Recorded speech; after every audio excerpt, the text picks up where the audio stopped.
बिस्मिल्लाहिर्रहमानिर्रहीम। अस्सलाम वालेकुम। आज 26 जनवरी है और दिन है इतवार का। सुप्रीम कोर्ट ऑफ पाकिस्तान में कल बहुत बड़ा दिन होगा। कल एक सुप्रीम कोर्ट है, 3 अदालतें लगेंगी, क्या कुछ होता रहेगा इस पर बात करेंगे। और वाज़े तौर पर नज़र आ रहा है कि जो सुप्रीम कोर्ट की अंदरूनी लड़ाइयाँ हैं वो कल ओपन कोर्ट्स में आपको सुनने को मिलेंगी। और ज़ाहिर है आप लोग तो सुनेंगे और हम लोग देखेंगे कमरे अदालत में जाकर, और आप लोग भी देख सकते हैं। लेकिन जस्टिस याहिया अफदी जब से चीफ जस्टिस पाकिस्तान बने हैं तो वो इतने खौफज़दा हैं कि उन्होंने किसी केस की समाअत लाइव नहीं होने दी, और वो नहीं चाहते कि किसी केस की समाअत लाइव हो, क्योंकि जजेस सवाल करेंगे, और जब जजेस सवाल करेंगे तो याहिया अफदी साहब की जो इस निज़ाम के लिए सहूलतकारी है वो एक्सपोज होगी, उसकी आवाम बराह रास्त सुनेगी कि जजेस क्या कह रहे हैं। लेकिन याहिया अफदी साहब खैर लाइव प्रोसीडिंग ना भी होने दें, लेकिन कोर्ट रिपोर्टर्स मौजूद हैं और आप देख ही रहे हैं कि अब सुप्रीम कोर्ट में समाअत ख़त्म होती है तो पहले 1-1.5 घंटे के अंदर अंदर ही 20 से 25 व्लॉग्स आ जाते हैं उन रिपोर्टर्स के जो खुद कोर्ट रूम में मौजूद होते हैं, और कोर्ट रूम के अंदर जो कुछ होता है वो तमाम चीज़ें अपने नाज़रीन और आप तक वो पहुंचा देते हैं। और कल का दिन शुरू होगा। सबसे पहले तो कॉज लिस्ट जारी करवा दी है जस्टिस सईद मंसूर अली शाह साहब ने। जो महफूज फैसला था, जो जुमेरात को फैसला महफूज किया गया था, जो तौहीन अदालत केस का था, जिसमें जो केस समाअत के लिए मुकर्रर करने का 16 जनवरी को उन्होंने कहा था कि 20 जनवरी को केस समाअत के लिए मुकर्रर किया जाए, लेकिन 20 जनवरी को केस समाअत के लिए मुकर्रर नहीं हुआ था। उस पर उन्होंने एडिशनल रजिस्ट्रार जुडिशल को कंटेम्प्ट नोटिस, शोकॉज नोटिस जारी किया था। शोकॉज नोटिस के उन्होंने आपके खिलाफ तौहीन अदालत की प्रोसीडिंग की जाए, लेकिन उन्होंने जो जवाब जमा कराया उन्होंने कहा जी मुझे तो कुर्बानी का बकरा बनाया गया है, क्योंकि उनको ओएसडी बना दिया गया था। उन्होंने कहा ये असल में तो कमेटी ने ये काम डाला है, जस्टिस याहिया अफदी और जस्टिस उमरुद्दीन खान ने। और उसके ऊपर फिर यह हुआ कि मंसूर अली शाह साहब ने कहा कि हम कमेटी को नोटिस कर सकते हैं, नहीं करेंगे। वही चीज़ जो लास्ट वीडियो में, वो वीडियो मुझे ज़ाहिर है कुछ जो व्यूअर्स हैं उन्होंने कमेंट्स में कहा कि ये वीडियो 40-45 मिनट की वीडियो है, बहुत तवील है, लेकिन ज़ाहिर है 3-3.5 घंटे की वो समाअत थी, और 3-3.5 घंटे की समाअत यानी तकरीबन कोई 190 मिनट की जो समाअत है, 195 मिनट की जो समाअत है, वो सारी की सारी इतनी इंपॉर्टेंट थी कि वो आपको बताना बहुत ज़रूरी थी। तो इसलिए वो 40-44 मिनट का व्लॉग हो गया, लेकिन वो ज़रूरी था आपको बताना कि उसमें ऐसे कौन कौन से रिमार्क्स थे जिससे याहिया अफदी साहब बहुत खौफज़दा हुए हैं कि मंसूर अली शाह साहब किस तरफ चल पड़े हैं, वो क्या करने जा रहे हैं, वो क्या कर सकते हैं। तो इसलिए मंसूर अली शाह साहब का रास्ता रोकने के लिए फिर याहिया अफदी साहब जो है वो हर तरह से इंतजामी ऑर्डर्स कर रहे हैं। तो वो जो फैसला महफूज किया था मंसूर अली शाह साहब ने, उसको कल सुबह 9:30 बजे कोर्ट रूम में बैठ के और फैसला सुनाएंगे। और वो फैसला जो सुनाया जाएगा उस फैसले में ये देखना होगा कि वो क्या कहते हैं, कि वो कमेटी को शोकॉज नोटिस कर रहे हैं या वो फुल कोर्ट बनाने की रिक्वेस्ट कर रहे हैं, रिकमेंड कर रहे हैं, जुडिशल ऑर्डर कर रहे हैं, हुक्म दे रहे हैं, डायरेक्ट कर रहे हैं, क्या करते हैं। तो कल ये फैसला बहुत इंपॉर्टेंट है, और ये फैसला जो है ये अदलिया में लड़ाई का में इजाफा भी कर सकता है, क्योंकि मंसूर अली शाह साहब अगर अपने हलफ के मुताबिक देखें, मैं इतफाक करता हूँ मतीउल्लाह जान साहब के साथ कि ये जो कहा जाता है कि इंसाफ करो चाहे आसमान ही क्यों ना गिर जाए, तो अगर याहिया अफदी, उमरुद्दीन खान, जमाल खान मंदोखेल और इन सारों को तौहीन अदालत का नोटिस करना बनता है तो मंसूर अली शाह साहब को करना चाहिए नोटिस। ये नहीं देखना चाहिए कि हमांगी का तकाजा ये है, मुनासिब बात ये होगी और हम चीज़ों को क्योस की तरफ नहीं लेकर जाना चाहते इसलिए हम नोटिस नहीं कर रहे। नोटिस अगर बनता है तो करना चाहिए, जो भी खैर कानून के मुताबिक उनको करना चाहिए। तो कल सुबह पहले तो 9:30 बजे जस्टिस मंसूर अली शाह और जस्टिस अकील अब्बासी साहब जो है वो सुनाएंगे फैसला, और ये 9:30 बजे की कॉज लिस्ट है। तो ये अनाउंसमेंट के लिए तो पहले तो होगी ये चीज़। अब एन उस वक्त जब मंसूर अली शाह साहब और अकील अब्बासी साहब ये फैसला सुनाएंगे तौहीन अदालत का, एन उस टाइम 9:30 बजे कोर्ट रूम नंबर 2 में, कोर्ट रूम नंबर 2 में मंसूर अली शाह साहब और अकील अब्बासी साहब ये फैसला सुना रहे होंगे। तो कोर्ट रूम नंबर 3, अच्छा कोर्ट रूम नंबर 2 और 3 की दरमियान में दीवार है, इस साइड पे कोर्ट रूम नंबर 2 है और साथ दरवाजा कोर्ट रूम नंबर 3 का है। दोनों अदालतें जो हैं वो यानी साथ हैं और एक दूसरे से जुड़ी हुई हैं। कोर्ट रूम नंबर 3 में जजेस बैठ के, और कौन कौन से जजेस बैठ के और आईनी तरमीम का केस सुन रहे होंगे, 26 आईनी तरमीम का। और ये वो दिन है जब आईनी बेंच ने की कमेटी ने वो जो केस मंसूर अली शाह साहब के सामने था वो भी इन्होंने अपने सामने लगाने का कहा।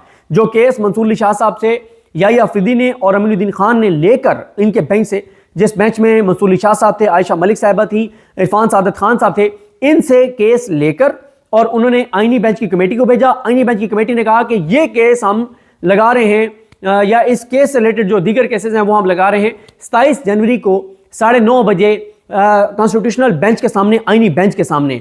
अब ये हो जाएगा, यानी एन उस वक्त जैसे ये फैसला सुना रहे होंगे, इधर बैठ के इन्हीं चीज़ों के ऊपर वो इसी जो ओरिजिनल केसेस थे उनसे रिलेटेड वो केस सुन रहे होंगे और 26 यानी तरमीम को भी सुन रहे होंगे, जिसके लिए सिक्योरिटी के बड़े सख्त इंतजाम हैं। मीडिया को पासेस जारी किए जाएंगे और कहा गया है कि जनाब अंदर मखसूस लोगों को जाने दिया जाएगा। उसकी खैर 2-3 रीज़न हैं।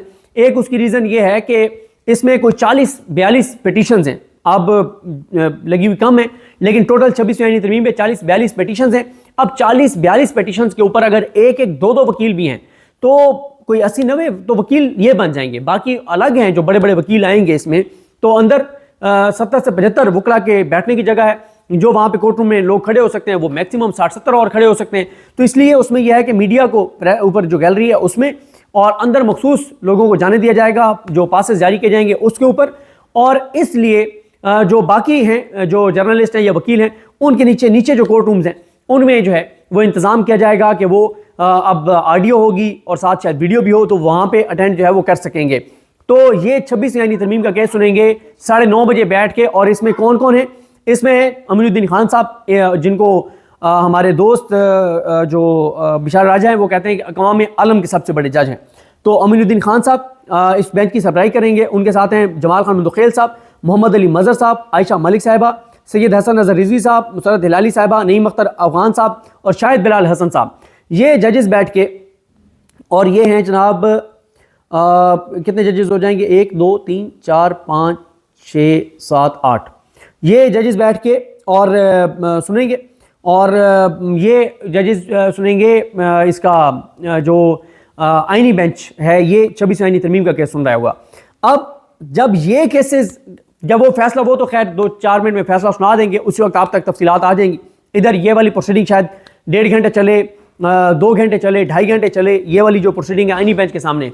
तो फिर 1 बजे 6 रुकनी बेंच बैठ के और वो सुनेगा जो मंसूर अली शाह साहब ने तौहीन अदालत की कार्रवाई का आगाज़ किया एडिशनल रजिस्ट्रार जुडिशल के खिलाफ और उसका फैसला महफूज किया, उस केस के ऊपर इंट्रा कोर्ट अपील दायर की एडिशनल रजिस्ट्रार जुडिशल नज़र अब्बास साहब ने, जिनको OSD बना दिया गया।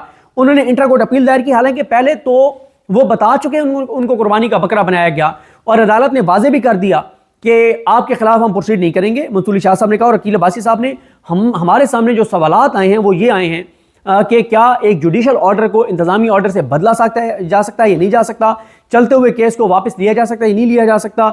इन चीज़ों को हम जो है वो इस चीज़ के ऊपर हम फैसला चाहते हैं कि हो, और उसके लिए शायद हम मामला फुल कोर्ट को भेज दें और चीफ जस्टिस को कहें कि वो फुल कोर्ट कन्वीन करें, क्योंकि उन्होंने कहा कि फुल कोर्ट हर वक्त मौजूद होती है, सिर्फ उसको कन्वीन करना होता है, उसको बुलाना होता है, उसको बिठाना होता है, तो बनाना नहीं होता। अब इसके ऊपर नज़र अब्बास साहब अचानक, हालांकि उनका मामला एक तरह से ख़त्म हो गया था, ख़त्म इसलिए हो गया था कि उनको क्लियर कर दिया गया था कि आपकी तरफ हम नहीं जाएंगे, तौहीन अदालत की कोई कार्रवाई आपके खिलाफ नहीं होगी। अब अदालत जो सवाल इसमें उठे हैं कानूनी, उसके ऊपर अदालत चीफ जस्टिस को कहेगी कि फुल कोर्ट बिठाएं, फुल कोर्ट इसके ऊपर फैसला करे।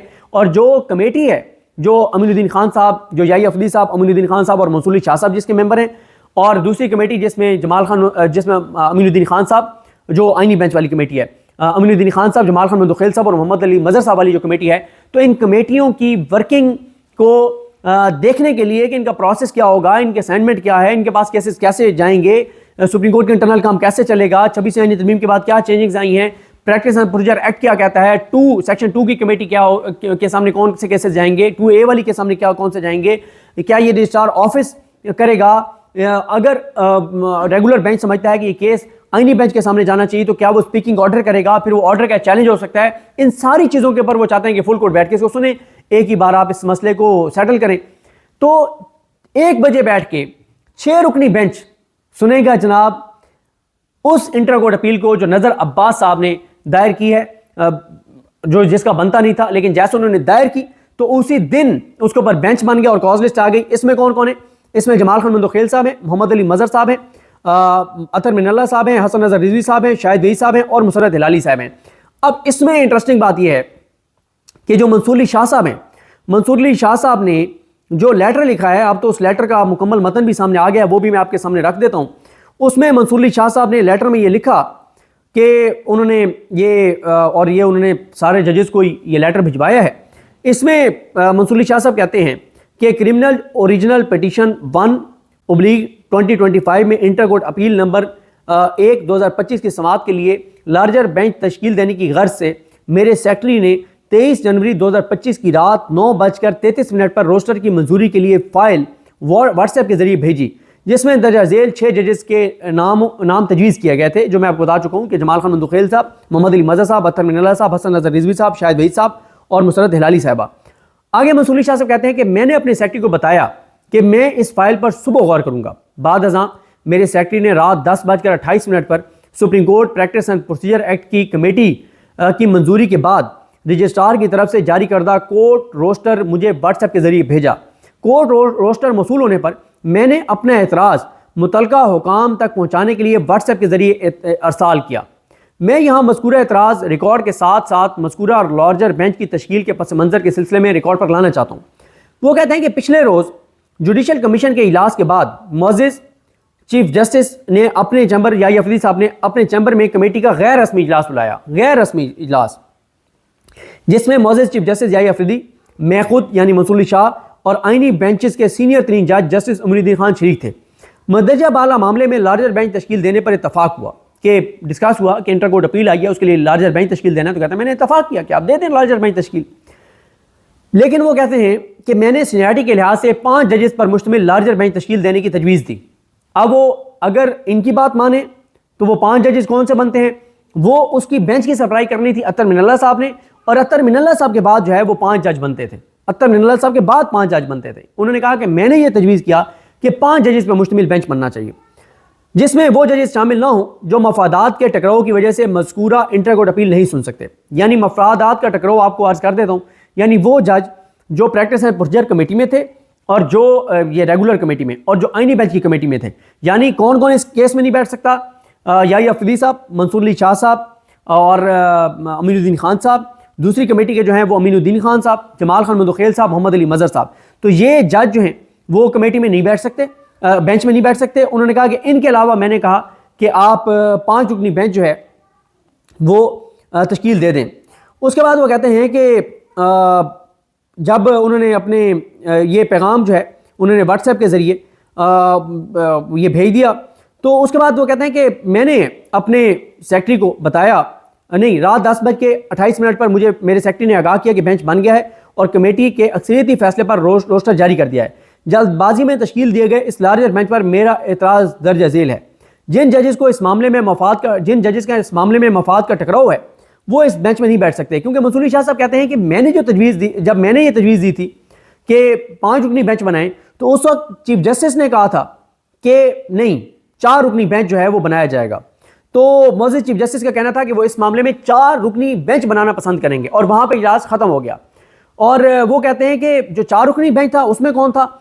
उसमें अत्तर मिनल्ला साहब ने हेड करना था, और अत्तर मिनल्ला साहब के जब अत्तर मिनल्ला साहब हेड करते तो अत्तर मिनल्ला साहब के बाद जो जजेस होते उसमें अत्तर मिनल्ला साहब, मोहम्मद अली मज़हर साहब, शाहिद वहीद साहब और मुसरत हिलाली साहबा, ये 4 रुकनी बेंच जो है वो बनाने पर इत्तफाक हुआ था। लेकिन जब कॉज लिस्ट आई तो उसमें 2 जज और ऐड कर दिए गए, जमाल खान मंदुखेल साहब की सरबराही में, और मोहम्मद अली मज़हर साहब को भी डाल दिया गया। तो ये होता है कि जब आप इंतज़ामी फैसले के जरिए जुडिशल आउटकम को चेंज करने की कोशिश करें, कि जब आपको पता है कि अमीनुद्दीन खान कहाँ पे खड़े हैं, जमाल खान मंदुखेल कहाँ पर खड़े हैं, तो आपने क्या किया कि आपने इसलिए उन पे मुश्तमिल एक बेंच बना दिया, उन दो को भी डाल दिया उसमें, ताकि 2 वोट तो 26 यानी तरमीम बचाने वाले जजों के हो जाएं।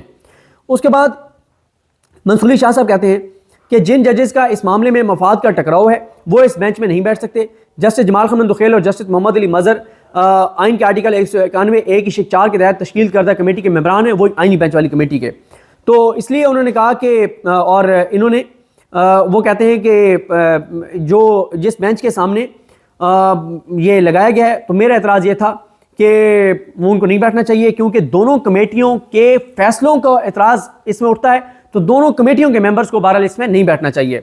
फिर मंसूर अली शाह से कहते हैं कि मुझे फ़ाइल पर अपनी राय रिकॉर्ड कराने का मौका नहीं दिया गया, क्योंकि असल फ़ाइल मेरे ऑफिस में कभी भेजी ही नहीं गई और अक्सरियत ने खुद ही मामले का फैसला किया और रोस्टर जारी कर दिया। इसलिए मैं चाहता हूँ कि इस नोट को कमेटी के 23 जनवरी 2025 के तश्कील करदा मदरजा बाला बेंच के फैसले के रिकॉर्ड पर रखा जाए। तो ये मंसूर अली शाह साहब का है। तो जिस तरह से मैंने आपको अर्ज़ किया कि कल का दिन हैपनिंग से भरपूर होने वाला है, शदीद लड़ाई वाला होने जा रहा है। ओपन कोर्ट्स में रिमार्क्स आएंगे, फैसले आएंगे, ऑब्जर्वेशंस आएंगी, रिटर्न ऑर्डर आएंगे। और कल बहुत ही एक हैपनिंग वाला दिन है। 9:30 से शुरू होगा काम और 1 बजे के बाद तक जाएगा। 9:30 बजे जैसे ही फैसला आएगा उस वक्त सब भाग के वो फैसला बाहर जाकर रिपोर्ट करेंगे। कुछ रिपोर्टर उधर आईनी बेंच की समाअत अटेंड कर रहे होंगे कि आईनी बेंच में क्या हुआ है। और जैसे ही आईनी बेंच की समाअत खत्म होगी तो उसके बाद 1 बजे ये वाला बेंच शुरू हो जाएगा। फिर लेटर आएंगे, नोट आएंगे, इख्तलाफ होगा, बेंच पता नहीं टूटते हैं क्या होता है, एतराज़ात उठेंगे, रिमार्क्स आएंगे और दलाइल होंगे और बड़ी हैपनिंग वाला कल दिन होगा। बहरहाल ये नज़र आ रहा है कि सुप्रीम कोर्ट में लड़ाई बहुत शदीद हो गई है, लड़ाई बढ़ गई है। और ये लड़ाई जो बढ़ी है ये किस तरफ जाएगी ये आने वाले दिन इसका फैसला करेंगे, क्योंकि याही अफदी साहब, अमीनुद्दीन खान साहब हर तरह से इंतजामी ऑर्डर्स के जरिए मंसूर अली शाह साहब का रास्ता रोक रहे हैं कि कहीं मंसूर अली शाह आइन और कानून और अपने हलफ के मुताबिक वो काम ना कर दें जिससे इन जजेस के लिए बहुत ज़्यादा मुश्किलात खड़ी हो जाएं। और वो ये है कि अगर वो तौहीन अदालत का नोटिस कर देते हैं इन 2 जजेस को, और तौहीन अदालत के नोटिस में इनको जवाब देना पड़ता है, और जब ये जवाब देते हैं और वो कहते हैं मुतमिन नहीं है और उसके बाद इनको कन्विक्ट कर दिया जाता है अमीनुद्दीन खान को और याही अफदी को, तो ये फिर ज़ाहिर है एक क्यास होगा, क्योंकि ये फैसला तो ये मानेंगे नहीं, ना याही अफदी मानेंगे ना अमीनुद्दीन खान मानेंगे। जब इनको कन्विक्ट किया जाएगा तौहीन अदालत में, जब ये मानेंगे नहीं तो फिर एक क्यास होगा, अनारकी होगी, हालात ख़राब होंगे। तो देखते हैं जी कल का दिन सुप्रीम कोर्ट में किस तरह आगे बढ़ता है। इमरान खान साहब ने भी नई बसात बिछा दी है, वो भी दमादम मस्त कलंदर करने जा रहे हैं। वो क्या है वो नेक्स्ट वीडियो में बात करेंगे। मुझे अपनी दुआ में याद रखें। अलग नहीं हम सब कहामी नासरो। अल्लाह हाफ़िज़।